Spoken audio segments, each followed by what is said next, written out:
नमस्कार दोस्तों, आप सभी का स्वागत है अपने YouTube चैनल पर। आज के इस वीडियो में अपन फिजियोलॉजी एंड बायोकेमिस्ट्री के एक पार्ट कोशिका विज्ञान यानी साइटोलॉजी के बारे में चर्चा करने वाले हैं। पशु मित्रम की तरफ से जारी की गई ई बुक फिजियोलॉजी एंड बायोकेमिस्ट्री का एक पार्ट कोशिका विज्ञान के रूप में आज के इस वीडियो के माध्यम से अपन पढ़ने का प्रयास करेंगे, जिसमें से बहुत ही इंपॉर्टेंट से क्वेश्चन होते हैं अपनी एग्जाम में आने लायक, और कई बार एग्जाम में जो क्वेश्चन आते हैं वो अपने से सही नहीं हो पाते हैं। तो सभी प्रकार के महत्वपूर्ण प्रश्नों का समावेश इस वीडियो में रहेगा जो कि साइटोलॉजी से रिलेटेड है। कोशिका विज्ञान का सभी प्रकार के प्रश्न इस वीडियो में आपको मिल जाएंगे। तो सबसे पहले जो लोग नए हैं अपने YouTube चैनल पर, चैनल को सब्सक्राइब कर लीजिए, वीडियो को लाइक कर दीजिए और साथ में ही बेल आइकन दबा के ऑल नोटिफिकेशन ऑन कर लीजिए, ताकि जो भी नए वीडियो, उपयोगी वीडियो डाले जाएं वो सबसे पहले आपके पास पहुंच जाएं। तो आज का वीडियो अपन शुरू करते हैं साइटोलॉजी। यहाँ पे देखिए पहला क्वेश्चन आता है, कोशिका विज्ञान या कोशिका के अध्ययन को क्या कहते हैं? साइटोलॉजी कहा जाता है। ठीक है, ये अपने को ध्यान में रखना है। साइटोलॉजी क्या होता है? Study of cell. Next question देखिए, सजीव के शरीर की सबसे छोटी इकाई क्या होती है? सबसे छोटी जो इकाई होती है वो क्या होती है? कोशिका, सेल जिसे कहा जाता है।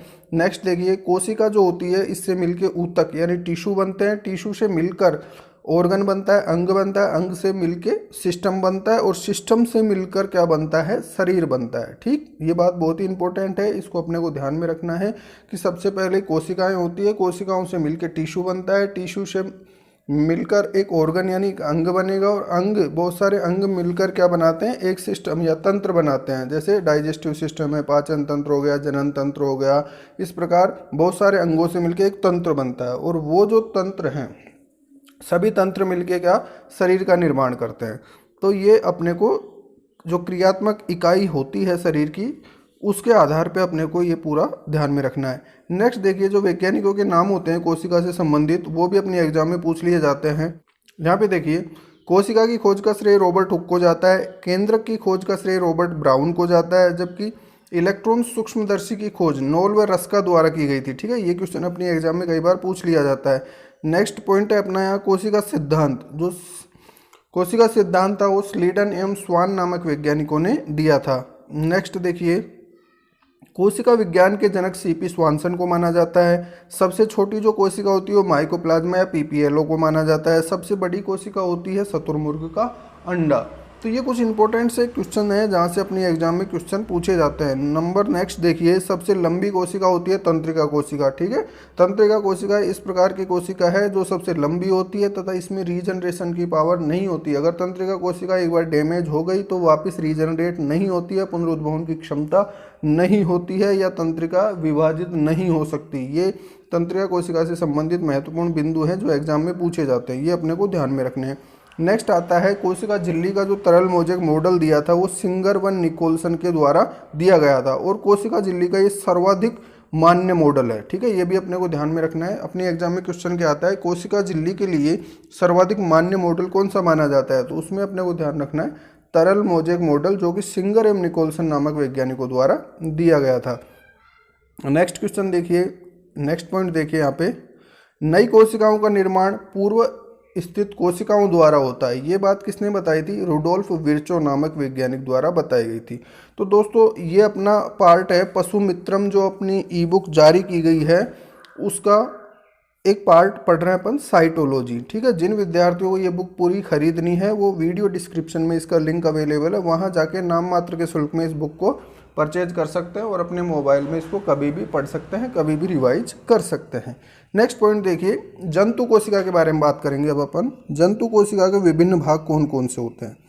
तो देखिए, जंतु कोशिका में कोशिका झिल्ली होती है सबसे बाहर, सेल मेम्ब्रेन जिसे कहते हैं, उसके अंदर क्या होता है? जीव डिवाइड कर दिया है। इसके बाद में देखिए, कोशिका द्रव्य में विभिन्न कोशिकांग उपस्थित होते हैं जैसे माइटोकॉन्ड्रिया, राइबोसोम आदि। जबकि केंद्रक में क्या होता है? केंद्रक झिल्ली है, केंद्रक द्रव्य है, केंद्रिका एवं क्रोमेटिन जाल होता है। इसको समझते हैं अपन। देखिए, ये मान लीजिए मैंने सेल का डायग्राम बना दिया, तो सबसे बाहर क्या होती है? ये सेल मेम्ब्रेन होती है, कोशिका झिल्ली जिसे बोलते हैं। इसके अंदर क्या होता है? न्यूक्लियस होता है। ठीक है, इसको क्या बोला मैंने? न्यूक्लियस यानी केंद्रक बोला। अब यहाँ पे जो फ्लूइड भरा हुआ है, ठीक है, केंद्रक के चारों ओर या कोशिका के अंदर, इसको क्या बोल रहे हैं अपन? कोशिका द्रव्य बोल रहे हैं। ठीक है, कोशिका द्रव्य बोलते हैं। इस कोशिका द्रव्य में क्या होते हैं, अलग अलग प्रकार के कोशिकांग उपस्थित होते हैं, जैसे राइबोसोम है, माइटोकॉन्ड्रिया है, गोल्जी बॉडी है। इस प्रकार के जो सेल ऑर्गेनल्स हैं या अपन बोल सकते हैं कोशिकांग है, वो कहाँ पे उपस्थित होते हैं, कोशिका द्रव्य में होते हैं। जबकि जो केंद्रक होता है, इसके अंदर क्या होता है, केंद्रक झिल्ली हो गई बाहर, ठीक है। इसके अंदर क्या होगा, केंद्रक द्रव्य होता है, जिसके अंदर क्या उपस्थित होती है, केंद्रिका होती है, सेंट्रियोल होती है, न्यूक्लियोलस बोलते हैं केंद्रिका को। इसके अंदर केंद्रिका उपस्थित होती है और उसके अंदर क्या होता है, क्रोमेटिन जाल उपस्थित होते हैं, जिसे अपन क्रोमोसोम के रूप में समझ सकते हैं।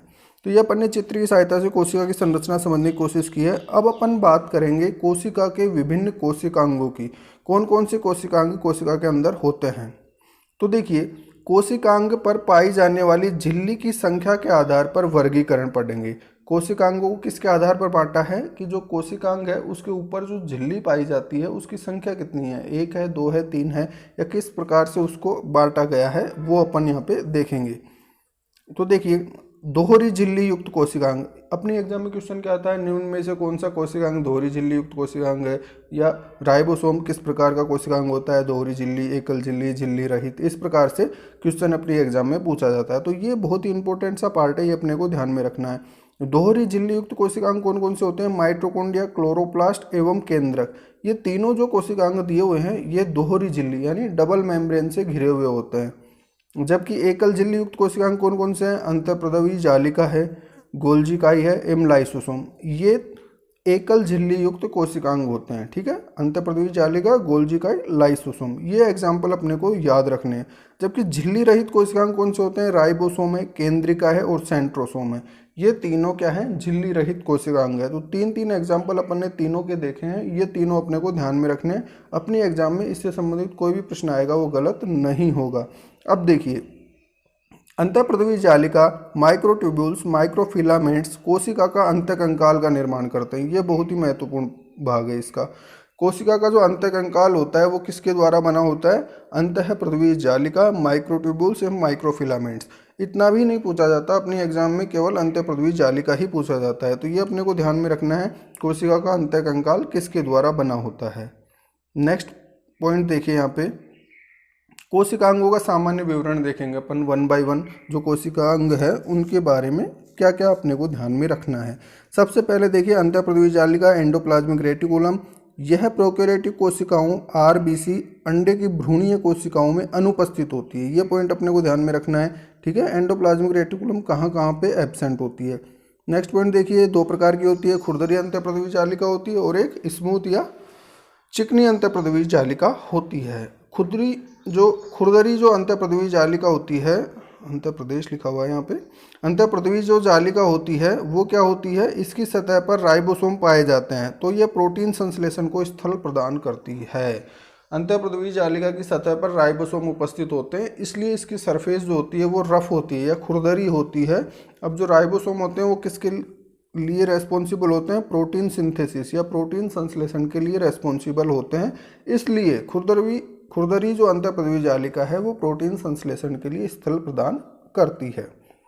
नेक्स्ट देखिए, चिकनी अंतःप्रदवी जालिका, इसकी सतह पर राइबोसोम नहीं पाए जाते हैं। यह मुख्यतः लिपिड का संश्लेषण करती है, ठीक है। लिपिड का संश्लेषण किसके द्वारा होता है, जो स्मूथ एंडोप्लाज्मिक रेटिकुलम है उसके द्वारा लिपिड का, ठीक है, कोलेस्ट्रॉल एवं फास्फोलिपिड का संश्लेषण किया जाता है स्मूथ एंडोप्लाज्मिक रेटिकुलम, यानी जो स्मूथ चिकनी अंतःप्रदवी जालिका है उसके द्वारा लिपिड का संश्लेषण होता है, जबकि खुरदरी जो अंतःप्रदवी जालिका होती है उसके द्वारा प्रोटीन संश्लेषण का कार्य किया जाता है। नेक्स्ट देखिए, यह कोशिका का अंतःकंकाल बनाती है, ऑलरेडी अपन देख चुके हैं। अंतःकोशिकीय संवहन तंत्र बनाती है, ठीक है, ये भी इंपॉर्टेंट पॉइंट है, यहाँ से भी एग्जाम में क्वेश्चन पूछा गया है। अंतःकोशिकीय संवहन तंत्र किस कोशिकांग के द्वारा बनाया जाता है, तो अंतःप्रदवी जालिका द्वारा अंतःकोशिका संवहन तंत्र बनाया जाता है। नेक्स्ट देखिए, यहाँ पे कोशिका द्रव्य में एक स्थान से दूसरे स्थान पर पदार्थों का परिवहन करती है, ठीक है। अंतः संवहन जो ट्रांसपोर्ट का सिस्टम है वो किसके द्वारा किया जाता है, एंडोप्लाज्मिक रेटिकुलम। नेक्स्ट पॉइंट देखिए, यह गोल्जी काई, लाइसोसोम एवं माइक्रोबॉडीज का निर्माण करती है। अंतःप्रदवी जालिकाओं द्वारा इन कोशिकांगों के निर्माण में सहायता प्रदान की जाती है। नेक्स्ट देखिए, ये ड्रग्स, प्रदूषकों एवं स्टीरॉयड के विसरण का कार्य करती है। ठीक है, जो विषैले पदार्थ होते हैं शरीर में या कोशिका के अंदर, उनको खत्म करने का कार्य किसके द्वारा किया जाता है? एंडोप्लाज्मिक रेटिकुलम के द्वारा या अंतःपृथ्वी जालिका के द्वारा किया जाता है। तो ये अपन ने देखा अंतःपृथ्वी जालिका से संबंधित कुछ महत्वपूर्ण बिंदु। नेक्स्ट देखिए गोल्जिकाए, गोल्जी बॉडी। यह दीर्घ अणुओं का एक्सपोर्ट का कार्य करता है, यानी कोशिका के बाहर भेजने का कार्य कौन करता है? गोल्जिकाए दीर्घ अणु। ठीक है, सभी दीर्घ अणु गोल्जिकाई के माध्यम से कोशिका के बाहर भेजे जाते हैं, अतः गोल्जिकाई को middle man of the cell कहा जाता है। ये बहुत ही महत्वपूर्ण पॉइंट है। मिडिल मैन ऑफ सेल से कहा जाता है, तो गोल्जिकाई को मिडिल मैन ऑफ सेल कहा जाता है। यह एक ध्रुवीय कोशिकांग होता है। ठीक है, प्रोटीन एवं लिपिड का ग्लाइकोसाइलेशन करके ग्लाइकोप्रोटीन एवं ग्लाइकोलिपिड बनाता है। ठीक है, ग्लाइकोप्रोटीन एवं ग्लाइकोलिपिड का निर्माण, ग्लाइकोप्रोटीन एवं ग्लाइकोलिपिड का निर्माण किसके द्वारा किया जाता है? गोल्जी बॉडी के द्वारा किया जाता है। लाइसोसोम का निर्माण गोल्जिकाई के द्वारा ही किया जाता है। ठीक है, लाइसोसोम का निर्माण किससे होता है? गोल्जिकाई के द्वारा होता है। ये भी अपने को ध्यान रखना है कि कौन सा जो कोशिकांग है वो कौन से कोशिकांग के द्वारा बनाया जाता है। शुक्र जनन के समय शुक्राणु के एक्रोसोम का निर्माण, ये इंपॉर्टेंट चीज़ है। ठीक है, जो एक्रोसोम होता है जिसमें हाइलोरोनिडेज एंजाइम होता है, वो किसके द्वारा निर्मित होता है? गोल्जी बॉडी के द्वारा निर्मित होता है। नेक्स्ट देखिए अंतःस्रावी ग्रंथियों के हार्मोन का स्त्रावण, ये भी किसके द्वारा नियंत्रित होता है? गोल्जिकाई के द्वारा होता है। नेक्स्ट कोशिकांग देखिए, इसमें लाइसोसोम, ये एक बहरूपिया यानी पॉलीमॉर्फिक कोशिकांग है। इसकी आकृति क्या होती है? बदलती रहती है, इसलिए इसे क्या कहा अपन ने? बहरूपिया कहा है। बहरूपिया कोशिकांग कौन सा होता है? लाइसोसोम होता है। ये अपने को ध्यान रखना है, एग्जाम में पूछ लिया जाता है। इसमें हाइड्रोलाइटिक एंजाइम पाए जाते हैं जो अम्लीय पीएच में ज़्यादा सक्रिय होते हैं। हाइड्रोलाइटिक यानी पाचन करने वाले जो एंजाइम होते हैं वो पाए जाते हैं। आरबीसी के अलावा सभी जंतु कोशिकाओं में लाइसोसोम पाया जाता है, ध्यान रखने योग्य बात है ये। लाइसोसोम का प्रमुख कार्य पुराने एवं मृत कोशिकांगों का पाचन करना होता है। अभी अपन ने देखा इसमें हाइड्रोलाइटिक एंजाइम है जो किस काम में आते हैं? मृत कोशिकांगों का या पुराने जो कोशिकांग हो जाते हैं उनका पाचन करने के लिए काम में लिया जाता है। अंतर कोशिकीय पाचन, कभी कभी कोशिका के सभी लाइसोसोम फट जाते हैं और कोशिका को पूर्णतः नष्ट कर देते हैं, इसलिए लाइसोसोम को क्या कहते हैं? आत्मघाती थैले कहा जाता है। यानी लाइसोसोम अगर एक साथ पूरे लाइसोसोम कोशिका के फट जाएंगे तो हाइड्रोलाइटिक एंजाइम की वजह से पूरी कोशिका का पाचन हो जाता है, इसलिए इसे क्या कह दिया? आत्मघाती थैले। ठीक है, सुसाइडल बैग भी इसे कहा जाता है। ये भी अपने एग्जाम में पूछा जाता है, आत्मघाती थैले के नाम से किस कोशिकांग को जाना जाता है? तो लाइसोसोम को जाना जाता है, बहुत सिंपल। नेक्स्ट देखिए माइटोकॉन्ड्रिया की बात करते हैं, बहुत ही महत्वपूर्ण कोशिकांग होता है माइटोकॉन्ड्रिया। माइटोकॉन्ड्रिया की खोज कार्ल वेंडा ने की थी, सिंपल सी बात, ध्यान रखने योग्य है। इसी कोशिका का शक्तिगृह भी कहते हैं, बचपन में पढ़ते थे। कोशिका का शक्तिगृह किसे कहा जाता है? माइटोकॉन्ड्रिया को कहा जाता है। नेक्स्ट देखिए इसे कोशिका में कोशिका भी कहा जाता है। ठीक है, ये सारे पॉइंट एग्जाम में आने लायक है, इनको एक एक करके अपने को याद रखना है, ध्यान में रखना है। इसे अर्ध स्वायत्त कोशिकांग कहा जाता है, सेमी ऑटोनोमस ऑर्गन भी इसे कहा जाता है। ठीक है, अपने आप जो काम करने वाला कोशिकांग है माइटोकॉन्ड्रिया है। सर्वाधिक व्यस्त एवं सर्वाधिक सक्रिय कोशिकांग कौन सा होता है? माइटोकॉन्ड्रिया होता है। कोशिकांग ये क्या करता है? कोशिकाओं में ऑक्सीकरण क्रियाएं माइटोकॉन्ड्रिया में होती है। ठीक है, ऑक्सीडेशन जो होता है वो कहाँ पे होता है? माइटोकॉन्ड्रिया में होता है, जिसके फलस्वरूप क्या जनरेट होती है? एटीपी जनरेट होती है। देखिए नेक्स्ट पॉइंट, ऑक्सीडेटिव फास्फोराइलेशन एवं एटीपी का संग्रहण किस में होता है? माइटोकॉन्ड्रिया में होता है। तो ये बहुत सारे इंपॉर्टेंट पॉइंट अपन ने देखे माइटोकॉन्ड्रिया से रिलेटेड, जहाँ से अपनी एग्जाम में क्वेश्चन पूछा जा सकता है। नेक्स्ट देखिए कोशिकांग राइबोसोम, प्रोटीन फैक्ट्री। कोशिका की जो प्रोटीन फैक्ट्री है वो कौन है? कौन सा ऑर्गन है? ऑर्गेनेल्स है, राइबोसोम है। कोशिका की प्रोटीन फैक्ट्री कहा जाता है राइबोसोम को। इसे कोशिका का इंजन भी कहा जाता है। ये देखिए बहुत ही इंपॉर्टेंट पॉइंट है भैया, कोशिका का इंजन किसे कहा जाता है? इसमें कंफ्यूजन होता है माइटोकॉन्ड्रिया से, इसका ध्यान रखना है। कोशिका का इंजन माइटोकॉन्ड्रिया नहीं होता, कोशिका का इंजन राइबोसोम होता है, ये ध्यान में रखना है। इसे कोशिकांग के अंदर कोशिकांग कहा जाता है। ठीक है, ये इंपॉर्टेंट पॉइंट्स हैं सभी कोशिकांग से रिलेटेड, वो अपने को ध्यान में रखना है। सबसे छोटे कोशिकांग कह देंगे इसको। यह झिल्ली रहित कोशिकांग अभी पढ़ने कोशिकांगों के वर्गीकरण में। आरबीसी के अतिरिक्त सभी कोशिकाओं में राइबोसोम पाए जाते हैं। यह आरएनए तथा प्रोटीन से मिलकर बना होता है, इंपॉर्टेंट पॉइंट है। राइबोसोम का निर्माण केंद्रिका में होता है, ठीक है। केंद्रिका कहाँ उपस्थित होती है? केंद्रक के अंदर। केंद्रक कहाँ होता है? कोशिका के अंदर। राइबोसोम दो प्रकार के हो सकते हैं, ये देखिए। अब राइबोसोम को देखिए दो प्रकार से विभाजित किया गया है, यूकैरियोटिक सेल्स के लिए और प्रोकैरियोटिक सेल के लिए। यूकैरियोटिक सेल के जो राइबोसोम होता है उसे 80S प्रकार का बोलते हैं, जो कि 60S तथा 40S उप इकाइयों से मिलकर बना होता है। एस क्या है यहाँ पे? स्वेडबर्ग यूनिट है, ठीक है, जिसे राइबोसोम को डिवाइड करते हैं अपन। 80S प्रकार का होता है यूकैरियोटिक सेल में, जो 60S और 40S से बना होता है, जबकि प्रोकैरियोटिक सेल्स में 50S एवं 30S उप इकाइयों से मिलकर 17S प्रकार का राइबोसोम बनता है। ये ध्यान रखना, 17S प्रकार का राइबोसोम किसमें होता है? प्रोकैरियोटिक सेल्स में। नेक्स्ट देखिए, राइबोसोम की दोनों उप इकाइयों का आपस में जुड़ना मैग्नीशियम आयन की सांद्रता पर निर्भर करता है। ये भी अपने एग्जाम में पूछा जा सकता है। मैग्नीशियम आयन की सहायता से दोनों उप इकाइयाँ, जैसे अपन ने देखा यूकैरियोटिक सेल के लिए 60S और 40S एवं प्रोकैरियोटिक सेल के लिए 50 एवं 30S जो उप इकाइयाँ होती है वो किस आयन की उपस्थिति में जुड़ती है? मैग्नीशियम आयन की सांद्रता पर निर्भर करता है इनका जुड़ना। नेक्स्ट देखिए, सेंट्रोसोम प्रोकैरियोटिक कोशिकाओं में अनुपस्थित होता है। झिल्ली रहित लंबवत संरचना है, ये गाड़ी के पहिए जैसी संरचना होती है, ठीक है। ये अपने को ध्यान में रखना है इससे संबंधित। इसका प्रमुख कार्य कोशिका विभाजन का आरंभ करना है, ठीक है। तारक काय जिसे अपन कहते हैं, कोशिका विभाजन में जो पोलर बॉडीज बनती है दोनों ध्रुवों पर चली जाती है, वो किसके द्वारा होती है?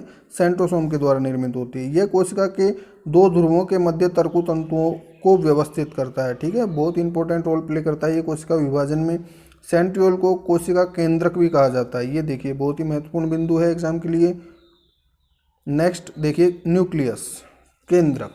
कोशिका का जो हेडक्वार्टर होता है या निर्देशक होता है वो क्या होता है? केंद्रक होता है। यहाँ पे देखिए केंद्रक के बारे में, कोशिका का नियंत्रक एवं निर्देशक, ठीक है। केंद्रक का अध्ययन कैरियोलॉजी कहलाता है। केंद्रक का विभाजन कैरियोलाइसिस कहलाता है। और कैरियोरेक्सिस क्या होता है? केंद्रक का बहुत छोटे छोटे टुकड़ों में टूट जाना है, विभाजित हो जाना क्या कहलाता है? कैरियोरेक्सिस।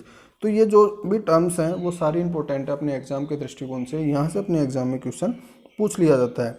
यह कोशिका का सबसे बड़ा कोशिकांग होता है, ठीक है, ध्यान में रखने योग्य बात है। प्रोकैरियोटिक कोशिका में केंद्रक झिल्ली व केंद्रिका का अभाव होता है। जो प्रोकैरियोटिक सेल्स होती है उनमें केंद्रक झिल्ली नहीं होती और केंद्रिका भी नहीं होती है। एक कोशिका में एक से अधिक केंद्रक हो तो इसे सिंसियम कहा जाता है। बहुकेंद्र की जो कोशिकाएं होती है उनके लिए किस टर्म का यूज में लेते हैं अपन? सिंसियम लेते हैं। ये अपने को ध्यान में रखना है। नेक्स्ट देखिए, केंद्रक के अंदर केंद्रिका उपस्थित होती है जिसमें राइबोसोम का निर्माण, आरएनए का संश्लेषण एवं कोशिका की राइबोसोम फैक्ट्री होती है, ठीक है। केंद्रिका जो केंद्रक के अंदर है।